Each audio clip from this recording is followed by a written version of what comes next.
Hello everyone, welcome to my new video. Today I'm doing the part 2 of the experimenting the acrylic markers. Last video I did this.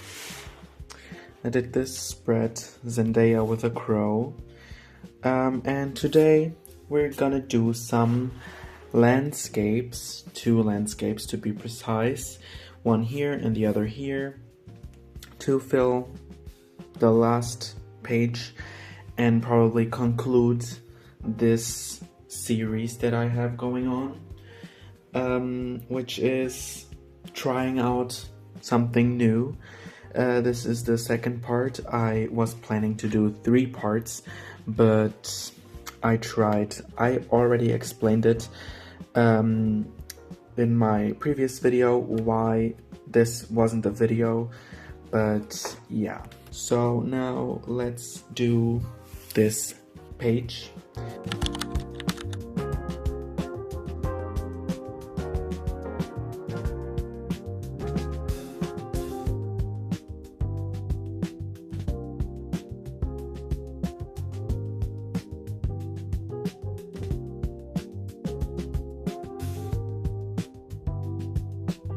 So I started sketching out this picture.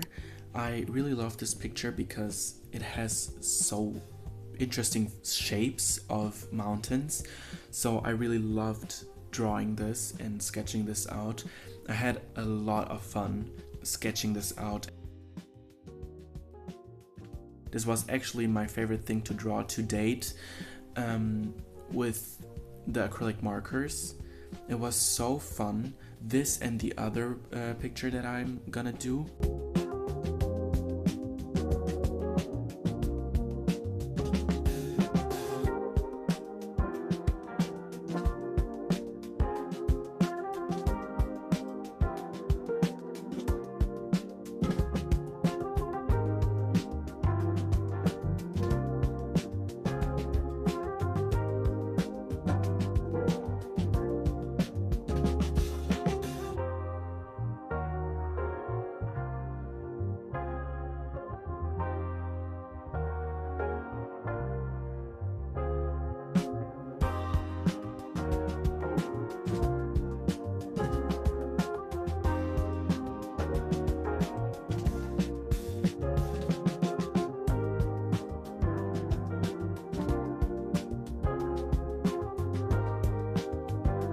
My reference for the second sketch is this one. I love this too because I wanted to experiment with water. So this was perfect because it has the same feel because it's a mountain too, but it had the thing that I wanted to experiment with, which is water. And then the background has a slight fade too, so I was really interested in how I'm gonna blend it, and you're gonna see it later in the coloring process how I blend it.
the coloring, I really liked how they felt.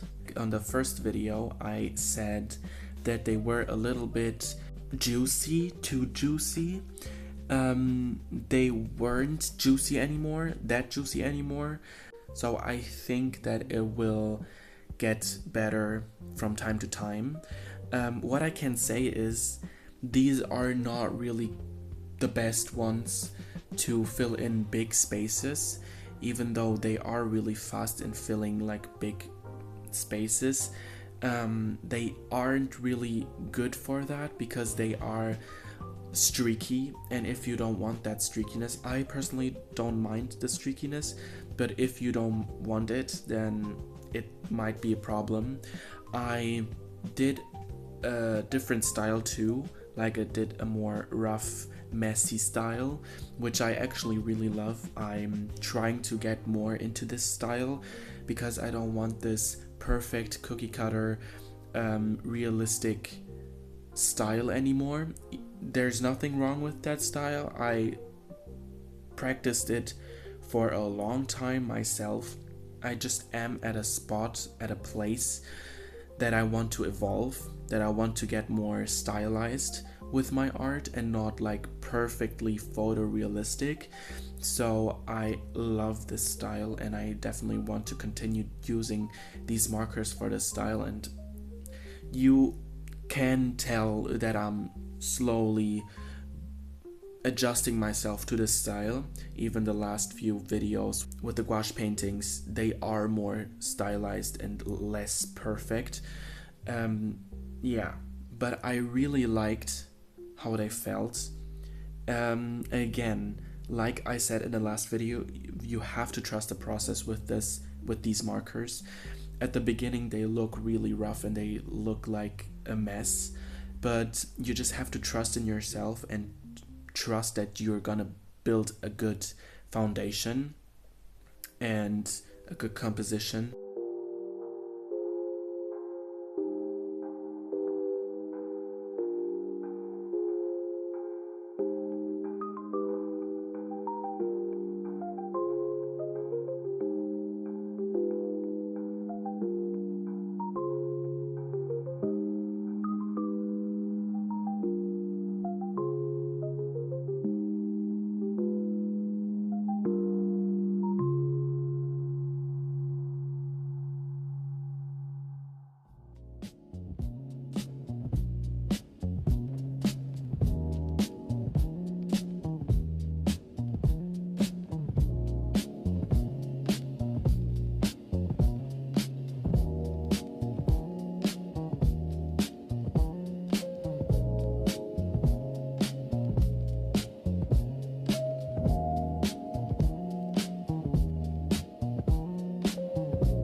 like I said in the last video, this video is still from 2 months ago, so I have used the markers more since then.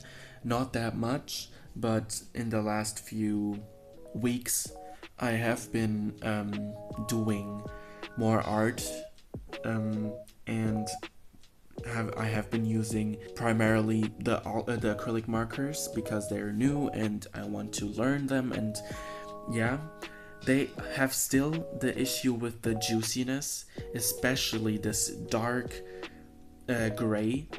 It is too juicy still, and it's really annoying because when I try to have a small detail this dark as this gray color, I have to be really careful, because if not, it's gonna bleed into the paper and everything. Like, this is the worst pen. I did an Ariana Grande page for the tour, for her tour, and I colored in the microphone with this specific pen, and it bled through. It looked like an alcohol marker. So that was really bad, but the rest of the markers are really good.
like I said here, I wanted to see how they blend. They blend really well actually when they're still wet, obviously, but you don't get like this perfect blend like alcohol markers or pencils. You're not getting this perfect blend, but for like a messy style like I did, it's perfectly fine.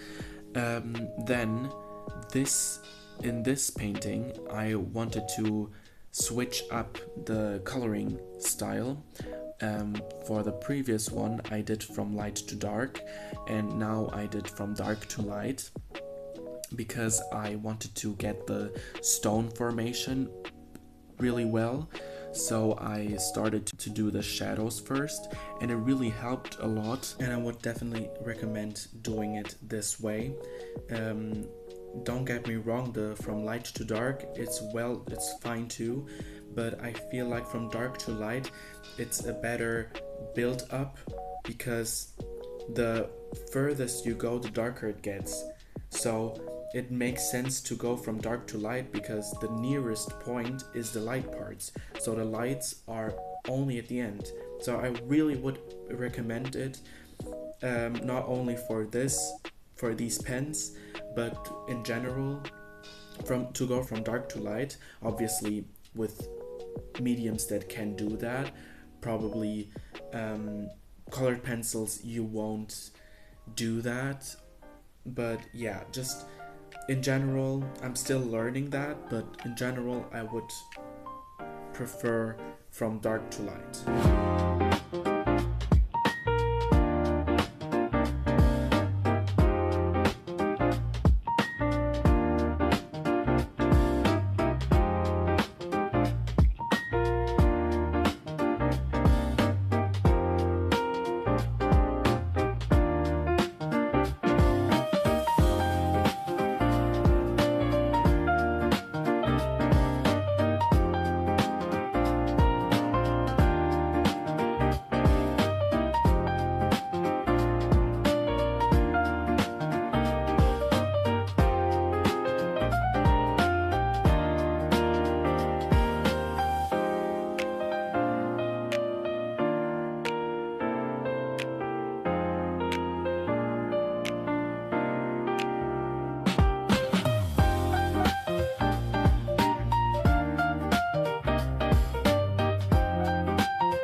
As I said previously, the main reason that I chose this reference was because of the water and experimenting with these acrylic markers with water, and the main issue is still that we don't have like a deep blue, and I had to use this dark gray to make the blue darker, which is really annoying. But I really love how I learned to do water in a stylized way. I never could do water, so I'm really happy with how the water turned out. It is really good and really stylized.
Like I said, you have to really trust the process with this medium, because now you can see how well it just combines with the final details, how it just completely, not completely, but just completely levels up with the final details. So you really have to trust the process.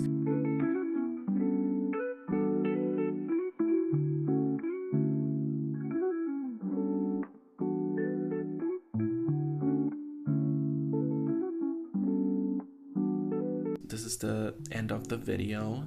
I hope you enjoyed it. Leave a comment, like, and subscribe if you want to see more. I'm gonna do more, hopefully. I'm already working on another video, not the third part as I said in the beginning of the video, but I'm working on new videos, and yeah, I hope you enjoyed it, and this is the results.